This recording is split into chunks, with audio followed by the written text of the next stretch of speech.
نیزہ لیے ہوئے اور ان کی اونٹنی کو قتل کرنا وہ چاہتے ہیں۔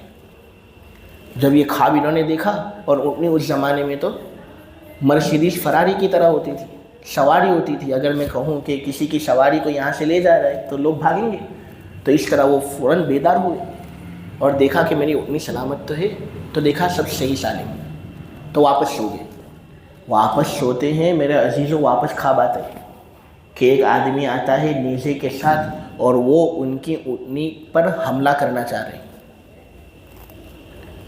یہ واپس بیدار ہوتے ہیں، اور اس مرتبہ بیدار ہوتے ہیں تو دیکھتے ہیں کہ واقعتاً ایک آدمی ہے جوان قسم کا جو ان کی اونٹنی پر حملہ کرنا چاہ رہا ہے، اور اس کے ساتھ ایک بوڑھا ہے جو اس کو روک رہا ہے اور کہہ رہا ہے کہ بھائی اس اونٹنی کو قتل مت کر، اس اونٹنی کو قتل، یہ کرنا تیرے لیے مناسب نہیں۔ لیکن وہ جوان اس بات پر مصر ہے کہ مجھے تو اس اونٹنی کو قتل کرنا ہے۔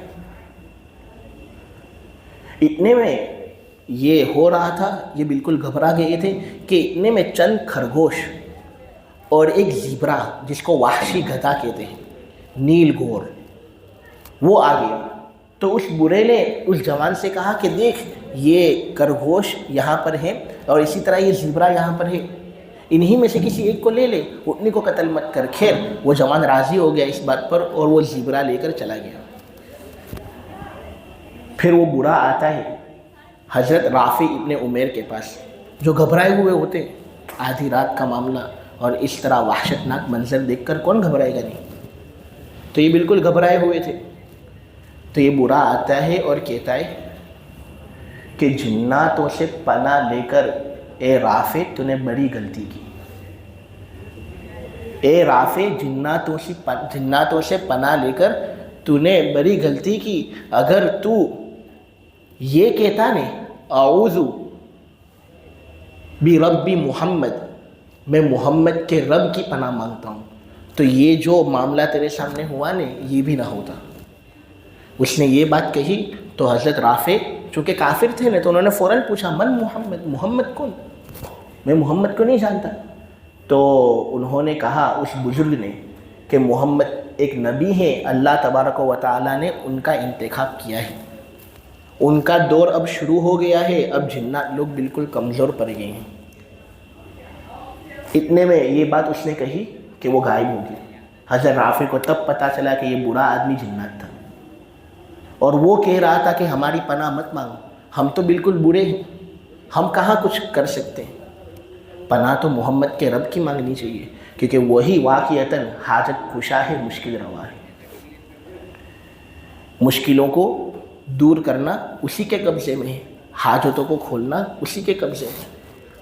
اتنے میں حضرت رافع ابن عمیر فوراً بیدار ہوتے ہیں، اور اس واقعے کا ان کے اوپر ایک گہرا اثر آتا ہے، تو فوراً مدینے کی طرف جاتے ہیں، اور مدینے کی طرف جا کر نبی کریم صلی اللہ علیہ وسلم کی خدمت میں حاضر ہوتے۔ تو حضور جو واقعہ وہ بیان کرنا چاہتے ہیں، خود حضور ان کے سامنے وہ واقعہ بیان کر دیتے کہ تیرے ساتھ یہ ہوا، اور اس طرح نبی کریم صلی اللہ علیہ وسلم پر انہوں نے ایمان قبول کیا۔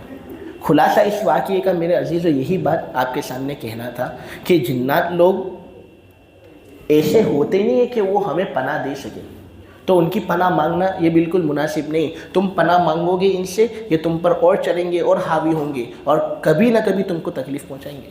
آج کل کے لوگ جناتوں کی پناہ بول لیتے ہیں، یہ جادو جو ہوتا ہے یہ جناتوں کی پناہ لینے کے ذریعے سے ہی ہوتا ہے۔ کوئی آدمی بیمار پڑ جاتا ہے تو وہ کسی باپو کے پاس جاتا ہے، اب وہ باپو بالکل مناسب ہوتا نہیں، وہ کچھ ایسی ریچولز اور سیریمونیز کرتا ہے جس کے ذریعے سے جنات لوگوں کا دخل بیچ میں آ جاتا ہے۔ وہ نافرمانی کرتا ہے دراصل اللہ تبارک و تعالیٰ کی، اور اللہ تبارک و تعالیٰ کی نافرمانی ہوگی تو جنات لوگ خوش ہوں گے یا نہیں، کیونکہ وہ تو اللہ تبارک و تعالیٰ کے دشمن ہوتے ہیں۔ بڑی وہمیلی مخلوق ہے یہ۔ فرشتے اور جنات کے اندر فرق یہی ہے، شاہ عبد العزیز صاحب کہتے ہیں کہ فرشتوں کے اندر عقل، فہم یہ زیادہ غالب ہوتا ہے، اس وجہ سے وہ نیکیاں کرتے ہیں، کبھی گناہ کرتے ہی نہیں۔ اور جنات جو ہوتے ہیں نا، ان کے اندر وہم کا مادہ غالب ہے، بہت وہمیلے ہوتے ہیں، یہ کچھ بھی آ جاتا ہے تو اپنے آپ کو بہت بڑا سمجھ لیتے ہیں، اور چیزوں کے اندر بڑے اسکیپٹیکل ہوتے ہیں۔ اس لیے یہ نافرمانی بھی کرتے ہیں اور اسی وجہ سے وہ سرکشی بھی کر لیتے ہیں۔ تو اس طرح وہ ایسے عوامل ڈھونڈنے کے لیے عامل لوگوں کے پاس جاتے ہیں، اور عامل جو ہوتا ہے وہ مناسب عامل نہیں ہوتا، عالم وغیرہ ہوتا نہیں ہے، حافظ وغیرہ ہوتا نہیں ہے، تو کیا کرتا ہے وہ اللہ کی نافرمانی کرتا ہے۔ مثلا جو آدمی بیمار ہوتا ہے کبھی اس پر خون لپیٹتا ہے وہ، تاکہ خون ناپاک چیز اس کے جسم پر لگے، تو کبھی وہ گندگی اور نجاست وغیرہ کا استعمال کرتا ہے۔ تو کبھی کبھی تو ایسے کیس بھی ہمارے سامنے آتے ہیں کہ جو نابالغ بچے ہوتے ہیں ان کا قتل و قتال بھی ہوتا ہے خفیہ طریقے سے، بچیوں کو زندہ درگور کیا جاتا ہے، اور یہ سب نافرمانی کی جاتی ہے تاکہ شیطان راضی ہو۔ شیطان جب راضی ہوتا ہے تو پھر وہ کہتا ہے کہ جو فرمائش تیری ہے وہ مجھ سے مانگ، میں تیری فرمائش پوری کروں گا، تو پھر اس طرح وہ فرمائش وغیرہ پوری کرتے ہیں، اور اس طرح عامل لوگ اپنا دھندا کرتے ہیں۔ وہ عامل لوگ جو ناجائز طریقے سے یہ سب کام کرتے ہیں، ورنہ قرآن اور سنت کو اگر کوئی آدمی مد نظر رکھے اور اس طرح علاج وغیرہ کرے تو اس کے اندر تو کوئی حرج نہیں، یہ تو نبی کریم صلی اللہ علیہ وسلم سے ثابت ہے۔ ہاں لیکن ناجائز امور اور حرام امور اختیار کر کے جناتوں سے پناہ مانگنا تو شریعت کے اندر اس کی اجازت نہیں ہے، تو شرک ہے، بڑا گنہگار ہوگا وہ آدمی جو ایسے لوگوں کے پاس جائے اور جو ایسا علاج کرے، وہی بڑا گنہگار ہوگا۔ تفسیر عزیزی کے اندر حضرت عثمان رضی اللہ تعالیٰ عنہ کے بارے میں ہے کہ جب وہ مسلمان نہیں ہوئے تھے، کافر تھے، تو دھندا کرنے کے لیے شام جاتے تھے، سفر کرتے تھے، تو وہاں پر جب شام جاتے تھے تو ان کا ایک معمول تھا کہ ایک کاہن کے پاس جاتے تھے، ایک جوتش کے پاس، اور اس کے پاس جا کر غیب کی جو خبریں ہیں وہ معلوم کرتی تھی کہ یہ کب ہوگا، ایسا کب ہوگا، میرے ساتھ کیا ہونے والا ہے۔ اب وہ کاہن جنات کے ساتھ ایک اگریمنٹ میں ہوتا، جنات آسمان پر چڑھتا اور اس طرح جو غیب کی باتیں ہیں وہ سن کر اس کاہن کو بتا دیتا، اور پھر کاہن حضرت عثمان کو وہ بات بتاتا۔ تو اس طرح حضرت عثمان کا یہ معمول تھا اسلام لانے سے پہلے۔ ایک مرتبہ وہ شام گئے، کاہن سے بدستور ملاقات کی۔ اس مرتبہ جب غیب کی خبر کے بارے میں کچھ کاہن سے سوال کیا تو کاہن نے کہا کہ اب میں تمہیں غیب کی خبریں بتا نہیں سکتا، اس لیے کہ دراصل ایک کانٹریکٹ میں اور ایک جنات تھے، وہ جنات آسمان پر چڑھتا تھا، باتیں سنتا تھا اور مجھے بتاتا تھا، لیکن اب وہ معاملہ ہو نہیں سکتا کیونکہ ایک نبی پیدا ہوا ہے۔ نبی پیدا ہوا ہے تو آسمان کا نظام پوری حفاظت کے اندر آ چکا ہے۔ اب جب بھی وہ جنات اوپر جاتا ہے سننے کے لیے تو شہاب ثاقب کے ذریعے سے اس پر فائرنگ ہوتی ہے اور اس کو مار کر نیچے پھینکا جاتا ہے۔ اب وہ آسمان پر پوری باتیں سننے کے لیے چڑھ نہیں سکتا، تو اب جب وہ چڑھ نہیں سکتا تو میں بتا نہیں سکتا، اس لیے اب میں کوئی بھی مدد آپ کی کر نہیں سکوں گا۔ خلاصہ اس واقعے کا یہی ہے کہ دیکھو پہلے کے زمانے میں اس طرح جناتوں سے پناہ مانگنے کا سلسلہ تھا، اور آج بھی ہے کہ بہت سے لوگ اس طرح پناہ مانگنے کے لیے جناتوں کا سہارا لیتے ہیں۔ یہ بالکل مناسب نہیں، تم ناجائز طریقہ اختیار کرو گے، اس ناجائز طریقے کا وبال تم ہی پر آئے گا۔ جناتوں کا بہت زیادہ سہارا اگر لیا گیا تو یہ لوگ چونکہ وہمیلے مخلوق ہیں، چھچورے مخلوق ہیں، اس لیے ہوگا یہ کہ یہ تمہارے سر پر چڑھ جائیں گے، اور اگر کبھی کوئی نا اتفاقی تمہارے اور ان کے درمیان ہوئی، کسی نہ کسی طریقے سے تم کو نقصان پہنچانے کی کوشش کریں گے، اور ہے یہ ہم سے طاقتور، شکل و صورت بھی یہ بدلتے رہتا ہے، لہٰذا کس طرح یہ نقصان پہنچائیں گے، اللہ کی حفاظت ہمیں اللہ تبارک و تعالیٰ کی پناہ مانگنی چاہیے۔ میرے عزیزوں، میں قرآن کا ایک نسخہ آپ کو بتاتا ہوں جس سے آدمی جناتوں کے شر سے بچ سکتا ہے۔ بہت سے لوگ عمل بتاتے ہیں، یہ تو ہمارے سامنے تو قرآن اور سنت ہے، ہم قرآن کی آیت ہی سب کو بتا دیتے ہیں۔ سورہ مؤمنون کی آیت نمبر 97 98 بیسٹ دعا ہے۔ خود اللہ نے کہا ہے ربی انی اعوذ بک من ہمزات الشیاطین واعوذ بک ربی ان یحضرون۔ کسی کو اگر یہ دعا چاہیتی ہو تو وہ مجلس بعد مل لے مجھ سے، میں قرآن کی آیت کھول کر اس کو بتا دوں گا انشاءاللہ، فوٹو بھی پڑھ سکتے ہیں وہ، سورہ مؤمنون کی آیت نمبر 97 اور سورہ مؤمنون کی آیت نمبر 98۔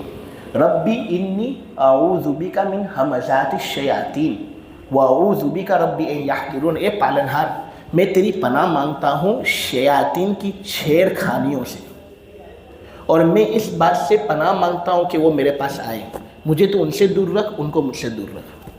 یہ بیسٹ علاج ہے۔ اگر کوئی آدمی جنات وغیرہ کے اندر مشغول ہو اور لپیٹے کے اندر آ گیا ہو تو یہ دعا پڑھے، انشاءاللہ بہت فائدہ ہوگا۔ اسی طرح صحیح مسلم کی ایک روایت ہے، اور وہ روایتیں شاید آپ لوگ بھی جانتے ہوں گے، بڑی مشہور دعا ہے، اعوذ بکلمات اللہ التامۃ من شر ما خلق، میں اللہ تبارک و تعالی کے تام کلموں کی پناہ مانگتا ہوں اس چیز کے شر سے جو اس نے پیدا کیا۔ تو یہ دعا بھی بڑی مفید ہے، اس دعا کا بھی استحضار آدمی کے ذہن کے اندر ہو۔ دعاؤں سے تو کائنات بدل جاتی ہے، یقین ایسا ہونا چاہیے۔ اگر یقین واقعتاً دعا پر ہو گیا نہیں تو کسی عامل کے پاس جانے کی ضرورت نہیں۔ ہاں، اس عامل کے پاس جانے کی بھی ضرورت نہیں جو قرآن حدیث ہی کو مد نظر رکھتے ہوئے علاج بتاتا ہوں، اس کا ایک کنیکشن اللہ کے ساتھ اتنا مضبوط ہوگا تو کسی کے پاس جانے کی ضرورت نہیں۔ تو اسی لیے دعا سے بہت سارے کام بن جاتے ہیں، دعا کو آدمی کو مضبوط پکڑنا چاہیے۔ آگے جنات لوگوں نے یہ بات کہی ہے، اور یہ بات انہوں نے اس وقت کہی تھی جب وہ دعوت کرنے کے لیے اپنی قوم کے پاس گئے تھے۔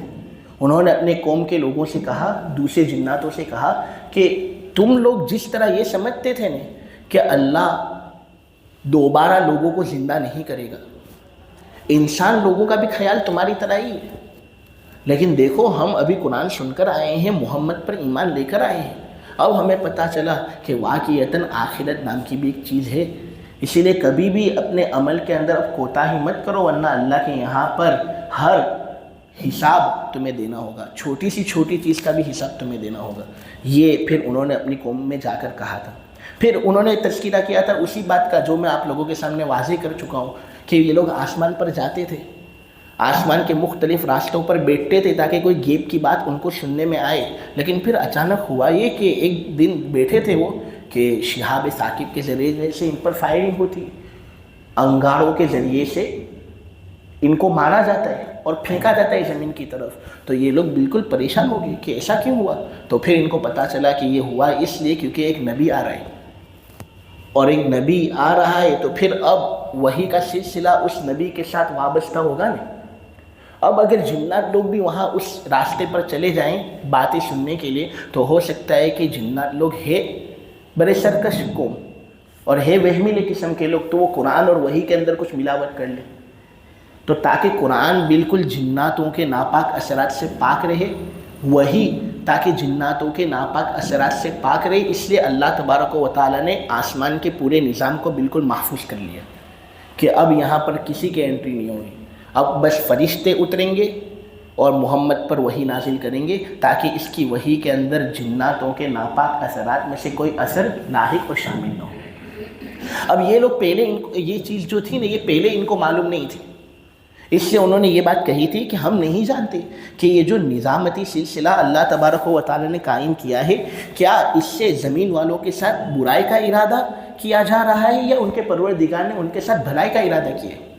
یعنی وہ یہ کہہ رہے ہیں کہ یہ جو آسمانی نظام کو بالکل محفوظ رکھا جا رہا ہے اور ہمیں اب آسمان کے اندر داخل نہیں کیا جا رہا، اب ہم غیب کی باتیں سن نہیں سکتے، تو اللہ نے یہ کیوں کیا؟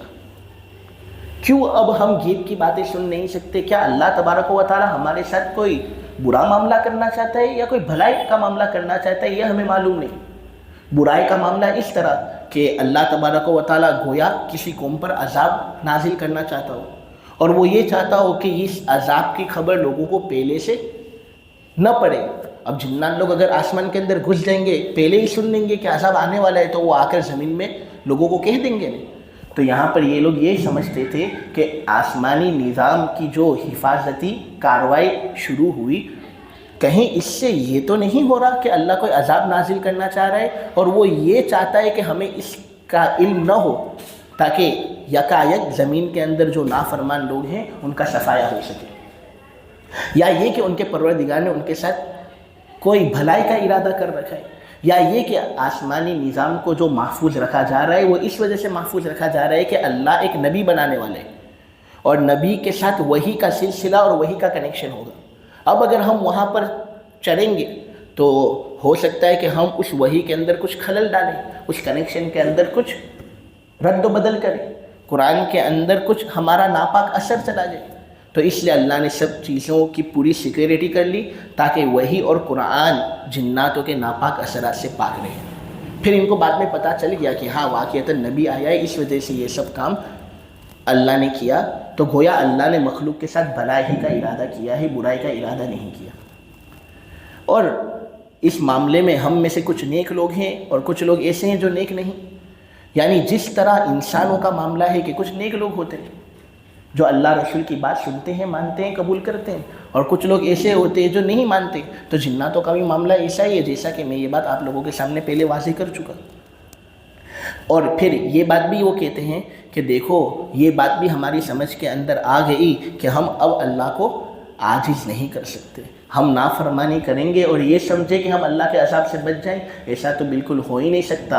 اگر ہم اللہ تبارک و تعالیٰ کی نافرمانی کریں گے، اللہ ضرور ضرور اس نافرمانی کا وبال ہم پر نازل کرے گا. اسی لیے بھلائی اسی میں ہے کہ ہم ایمان والے بن جائیں، اللہ تبارک و تعالیٰ اور اس کے رسول کی بات مانیں. جو شخص اپنے پروردگار پر ایمان لاتا ہے اس کا نہ کسی گھاٹے کا خوف ہوتا ہے نہ کسی زیادتی کا خوف ہوتا ہے. ثواب کا کام اگر کوئی آدمی کرے گا تو گھاٹا بھی نہیں ہوگا اس کو. جتنا ثواب کا کام اس کو کیا ہے اللہ بھرپور ثواب اس کو دے گا. اور یہ بھی نہیں ہوگا کہ اللہ اس پر کوئی کمی زیادتی کرے، کوئی زیادتی کرے، کوئی ظلم کرے، اس سے کہ وہ ایمان والا ہے اب اس کو زیادتی کے اندر کیوں مبتلا کیا جائے. پھر آگے یہ بات بیان کی گئی کہ دیکھو ہم میں سے کچھ مسلمان ہیں تو ہم میں سے کچھ لوگ ایسے ہیں جو ظالم ہیں، جو مسلمان نہیں، کفر کرتے.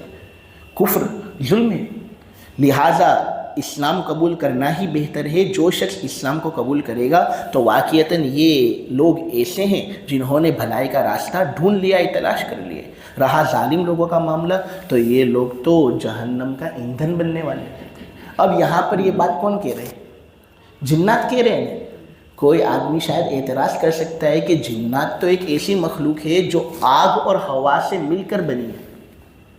برابر ہے، جنات تو ایک ایسی مخلوق ہے جو آگ اور ہوا سے مل کر بنی ہے. تو جو مخلوق آگ سے بنی ہو وہ جہنم کا ایندھن کس طرح بن سکتی ہے؟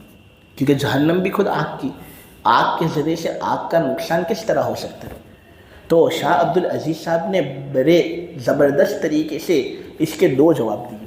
میں ناقل ہونے کی حیثیت سے وہ بات آپ لوگوں کے سامنے بیان کر کے بات کو پوری کرتا ہوں. پہلا جواب تو یہ کہ دیکھو جہنم کی آگ اور جنات جس آگ سے بنائے گئے ہیں ان کے درمیان زمین آسمان کا فرق ہے. جہنم کی آگ جو ہے نا یہ بڑی خطرناک آگ ہے. یہ ایسی آگ ہے کہ کوئی بھی دوسری آگ اس کا مقابلہ کر نہیں سکتی. لہٰذا چونکہ جہنم کی آگ کی بات ہی کچھ الگ ہے تو جو جنات خود آگ کے بنے ہوئے ہیں نا وہ بھی اس آگ کی وجہ سے تکلیف محسوس کریں گے. اس کا ٹیمپریچر ہی کچھ اتنا زیادہ ہوگا اس وجہ سے.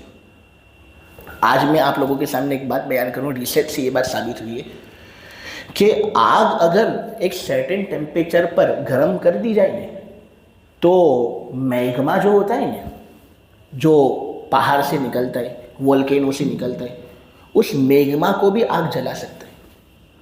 یعنی اگر آگ کا ٹیمپریچر اتنا زیادہ ہو جاوے تو وہ ایک دوسری آگ یعنی میگما کو بھی جلا کر رکھ سکتا ہے. تو پھر جب دنیا کی آگ کا یہ معاملہ اور یہ حال تو آخرت کی آگ کتنی زیادہ خطرناک اور ڈینجر ہوگی. تو اگرچہ وہ آگ کی بنی ہوئی ایک مخلوق ہے لیکن چونکہ اس کا ٹیمپریچر زیادہ ہوگا نا اس وجہ سے ان کو اس سے تکلیف ہوگی. اور دوسرا جواب یہ ہے کہ دیکھو جہنم کے مختلف طبقے ہیں، ان میں سے ایک طبقہ ہے زمہریر. زمہریر جہنم کا وہ لیول ہے جس کے اندر گرمی نہیں ہوگی، سردی ہی سردی ہوگی، ٹیمپریچر بہت لو ہوگا. تو اس کے اندر لوگوں کو عذاب دیا جائے گا ٹھنڈک کے ذریعے سے. ہو سکتا ہے کہ جنات لوگ جب جہنم کے اندر جائیں گے تو ان کو اسی طبقے زمہریر کے اندر رکھا جائے. تو یہ جواب ہمارے علماء نے دیے ہیں. خیر فَكَانُوا لِجَهَنَّمَ حَطَبًا والی آیت تک بحمد اللہ تفسیر پوری ہوئی. اس کے بعد سے تفسیر باقی ہے. اللہ تبارک و تعالیٰ کہنے کو قبول فرمائے، سننے کو قبول فرمائے، سب سے زیادہ عمل کی توفیق عطا فرمائے. سبحانک اللہم بحمدک وتبارک اسمک وتعالی جدک ولا الہ غیرک یا رب صلی وسلم دائما ابدا علی حبیبک خیر الخلق کلہم. اے اللہ ہمارے گناہوں کو معاف فرما، مولا ہماری خطاؤں سے درگزر فرما. اے اللہ بے شک بڑے گنہگار ہیں، ریاہ کار ہیں، سیاہ کار ہیں. اے اللہ تو ہمیں معاف فرما. مولا کریم نبی کریم صلی اللہ علیہ وسلم کی قدردانی جس طرح کرنی چاہیے تھی اس طرح ہم نے نہیں کی. اے اللہ ہم جنس ہو کر اور مولا کریم انسان ہو کر ہم ایک انسان سے فائدہ نہ اٹھا سکے. مولا کریم ایسے جناتوں کے بارے میں تذکرہ ہم نے آج ہی سنا کہ مولا کریم غیر جنس ہو کر، غیر قوم ہو کر، مولا کریم بالکل تعصب سے خالی الذہن ہو کر وہ نبی کریم صلی اللہ علیہ وسلم سے استفادہ کرتے تھے، لیکن مولا کریم ہم اس سلسلے میں بڑے کوتا ہیں، ہم جنس ہو کر بھی ان سے استفادہ نہیں کر سکتے۔ اے اللہ تو استفادے کی توفیق اور سعادت سے ہمیں نواز۔ مولا کریم یہ جو قرآن کی تفسیر ہوئی ہے اس کو تو خوب قبول فرما۔ اے اللہ اس کے اندر اگر کوئی غلطی ہو گئی ہو بولنے کے اندر تو مولا کریم ہم تو انسان بشر ہیں، ہمیں معاف فرما دے اور مولا ہماری اصلاح فرما اور اس تفسیر کو خوب قبول فرما، سننے کو بھی قبول فرما، کرنے کو بھی قبول فرما، اور مولا کریم قرآن کا سچا پکا عاشق ہمیں بنا دے، قرآنی انوارات سے ہمارے دلوں کو منور فرما دے۔ اے اللہ جب تک زندہ رکھ قرآن ہی پر ہمیں زندہ رکھ، اور جب موت ہمیں عطا فرمائے تو قرآن ہی پر ہمیں موت عطا فرما۔ جو لوگ یہاں پر سننے والے ہیں، بیٹھنے والے ہیں، ان کی ہر جائز تمنائیں اور مرادوں کو پورا فرما۔ مولا کریم اس تفسیر کو خوب قبول فرما، دنیا آخرت دونوں جگہوں کے اندر عزت سے ہمیں نواز، ذلتی سے ہماری پوری حفاظت فرما، طاقت قوت سے نواز، بیماری کمزوری ذوق سے ہماری پوری حفاظت فرما، تندرستی سے نواز مولا کریم، اور ڈاکٹر وغیرہ کے پاس کثرت سے جانے سے اے اللہ تو ہماری پوری حفاظت فرما۔ وصلی اللہ تعالی علی خیر خلقہ محمد وعلی آلہ وصحبہ اجمعین برحمتک یا ارحم الراحمین۔